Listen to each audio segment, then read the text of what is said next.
उपचुनाव में नामांकन का आखिरी दिन आज है। आज दो बड़े दिग्गज अभय सिंह चौटाला और पवन बेनीवाल अपना नामांकन दाखिल करेंगे। इस वक्त अभय सिंह चौटाला और पवन में से तो कोई नहीं पहुंचे हैं, लेकिन अभय सिंह चौटाला के जो दो बेटे हैं करण और अर्जुन, वो इस वक्त इस एसडीएम ऑफिस में मौजूद हैं। हमारे साथ अर्जुन है, उनसे जानने की कोशिश करेंगे कि इस चुनाव को वो किस तरीके से जीतेंगे, या फिर बताया जा रहा है कि वो जिस तरीके से एक बहुत बड़ी हैट्रिक बनाने का काम करेंगे वो कैसे करेंगे। अर्जुन, किस तरीके से लगता है कि जो पहले का जीत का मार्जिन था, जो दावे आप लोगों की तरफ से लगातार हैं कि उसको बढ़ाने का काम करेंगे, किस तरीके से वो मार्जिन बढ़ेगा? हमारी हमेशा से, और आज से नहीं, बड़े चौधरी साहब के समय से, जननायक चौधरी देवीलाल जी के समय से हमारी एक बड़ी स्पष्ट नीति रही। सबसे पहला, ये किसान और कमेरे की पार्टी। हम जहाँ पर भी गए हैं, किसी गांव में, किसी भी ज़िले में, हमने हमेशा किसान और कमेरे की आवाज़ को उठाने का काम करा है। और नीति हमारी हमेशा रही है, जिस प्रकार से हमने ये हमेशा किया है वो जनता के बीच में रह करके करा है। कोई भी राजनीतिक दल हो, कोई भी हो, जब तक आप लोगों के बीच में रह करके उनकी बात को नहीं सुनोगे, तब आप कभी भी जनता के हितैषी नहीं बन सकते। और हमेशा से हमारे कार्यकर्ताओं ने गांव-गांव जा कर के, साथियों से मिल करके, उनसे पूछ करके, विचार विमर्श करके हमने अपनी पार्टी के गतिविधियों को आगे बढ़ाने का काम करा है। और अब की बार भी हमारे सभी कार्यकर्ता गांव लेवल पर भी अपने सभी गांव के साथियों से मिल रहे हैं, उनसे बातचीत करने का काम कर रहे हैं। और इस प्रकार से भी कोई ऐसा गांव नहीं है इलाहाबाद के अंदर, कोई ऐसा कस्बा नहीं है, कोई ढाणी नहीं होगी इलाहाबाद में जहां तक हमारा कार्यकर्ता ना पहुंचा। जी, एक बड़ा आरोप आपके ऊपर ये है, आपके पिताजी के ऊपर है कि किसानों के समर्थन में इस्तीफा तो दे दिया था, लेकिन बीच में ही दोबारा से उनको ललक लग गई है विधायक बनने की। लड़ाई अभी जारी है, किसान लगातार संघर्ष कर रहे हैं। देखिए जी, विधायक बनने की ललक होती तो इस्तीफा ही ना देते। ये चुनाव लड़ने का सबसे बड़ा कारण ये है कि भाई इलाहाबाद के खुद के जो हमारे गाँव के साथी, जो हमारे खुद के कार्यकर्ता हैं, भाई उनकी ये डिमांड है कि भाई अगर यहाँ से कोई चुनाव लड़े तो सिर्फ और सिर्फ अभय सिंह को लड़ना चाहिए। भाई अगर आज उन्होंने ये चीज़ साबित भी तो करी है कि भाई कितना बड़ा कदम उन्होंने उठाया, भाई कोई और उठा के तो दिखाओ। मैं आज ये नहीं कहता कि भाई तुम चुनाव दोबारा ना लड़ो, लेकिन अपने अंदर इतनी हिम्मत तो रखो, अपने ऊपर इतना विश्वास तो रखो, और जिस चीज़ के लिए आप लड़ रहे हो, जो लड़ाई आप लड़ रहे हो, उसमें कम से कम इतना तो विश्वास रखो कि जब आप लोगों के साथ जाकर खड़े होगे तो लोग भी आपके साथ खड़े होंगे। कांग्रेस को, बीजेपी को, विरोधियों को, इनको इस चीज़ का विश्वास है ही नहीं। ये इस बात से इनको कभी पता ही नहीं है कि भाई लोगों के बीच में जाके लड़ाई कैसे लड़े जाते हैं। चौधरी अभय सिंह जी ने जब इस्तीफ़ा दिया था तो उस समय भी उन्होंने किसानों की आवाज़ को उठाने का काम करा था, और उन्होंने किसानों के पे इस लड़ाई को, आंदोलन को आगे बढ़ाने के लिए इस्तीफ़ा देकर के एक मूवमेंट बनाने का काम करा था। और हरियाणा प्रदेश में आज वो मूवमेंट उतनी ही मजबूत है। अगर हमारे खुद के साथी हमें कहते हैं, अगर इलाहाबाद के अगर साथी कहते हैं भाई मतदान तो इलाहाबाद के लोगों ने करना है, जब इलाहाबाद के लोगों ने फैसला कर लिया कि भाई हम अभय सिंह को जिताना चाहते हैं, तो अभय सिंह जी भी कौन होते हैं उनको मना करने वाले? भाई जिनके लिए आवाज़ उठाने का काम कर रहे हैं, अगर वही बोलेंगे कि जी वापस हमारे साथ आओ, तो भाई विरोधी चाहे कुछ कहे जाए, भाई इनके तो वो हो गया ना कि भाई जो ये बात कह रहे हैं उनके लिए तो अंगूर खट्टे हो गए वाली बात है कि भाई खुद तो कर नहीं सकते, खुद कह नहीं सकते।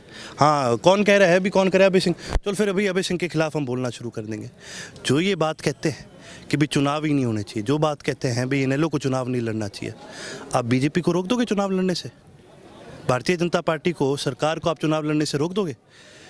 फिर तो आप ये कह रहे हो कि भाई आप चुनाव ना लड़ो और ये बीजेपी वाले जीत के यहाँ से चले जाएंगे। हम तो किसी भी हाल में बीजेपी को नहीं जीतने देंगे। जिनके खिलाफ ये लड़ाई लड़ी है उन्हीं को अगर आज आप सपोर्ट करने का काम करो तो जी हम तो इस पक्ष में नहीं, हम तो इनके खिलाफ लड़ेंगे। इन कानूनों के खिलाफ लड़ने का हम काम कर रहे हैं। जी, पिछले दिनों एक पंचायत आप लोगों ने की थी, नाथुश्री में मेरे ख्याल से पंचायत हुई थी, उसको लेकर के आपके विरोधी कटाक्ष कर रहे हैं कि पंचायत इलाहाबाद की नहीं, ये तो लोकदुलियों की पंचायत है। अपनी ही पंचायत में अपना ही नाम रखवा करके अभय सिंह सामने आ गए हैं। आपने जी अपने सवाल में ही जवाब दे दिया। पवन बेनीवाल का ये आरोप है, कल हमने उनसे बात की, पवन बेनीवाल ने आरोप लगाया है कि उनके अपने ही लोग हैं, अपने ही कार्यकर्ता हैं, अपना ही नाम रखवाते हैं और खुद ही आ जाते हैं। एक उन्होंने कहावत भी बोली कि वो घर की बईर काका लिखने वाली बात है। नहीं, आपने एक तो जो सवाल करा उसी के अंदर आपने जवाब भी दे दिया कि भाई जब लोग खुद वहाँ पर जो सारे इकट्ठे हैं, जब उन्होंने मिल करके ये फैसला कर लिया, आप कह रहे हो कि भाई विरोधी कटाक्ष करे। विरोधी तो कटाक्ष ही करेगा। विरोधी के जब बस में होता कोई ऐसी बात, वो क्यों करता कटाक्ष? विरोधी का काम ही है। लेकिन उसके अलावा मैं तो आपके माध्यम से पवन जी को भी कहूँगा, चलो ठीक है, अगर ऐसी बात है तो भाई जितने आदमी इलाहाबाद में, चोपटा में भी कहते हैं कि लोक दल के थे, मैं तो नहीं मानता, थे सारे गांव के लोग थे, पंचायत थी, लेकिन अगर वो ऐसा भी कहते हैं तो आप उसके आधे भी इकट्ठे कर लो, मैं मान जाऊँगा। भाई लोग उनके साथ लग ही नहीं रहे। आज लोग हमारे साथ लगने का काम कर रहे हैं, चौधरी अभय सिंह जी के साथ लगने का काम कर रहे हैं। विरोधियों के तो पसीने इस बात के आ रहे हैं, वही सेम बात है। भाई विरोधियों को तो एक चीज़ दिखती है कि भाई हम तो हार रहे हैं, भाई अभय सिंह का नाम खराब करने की कोशिश कर लो। इन्होंने पहले भी हमेशा ये प्रयास करने की कोशिश करी है, पर ये चीज़ कभी चली नहीं।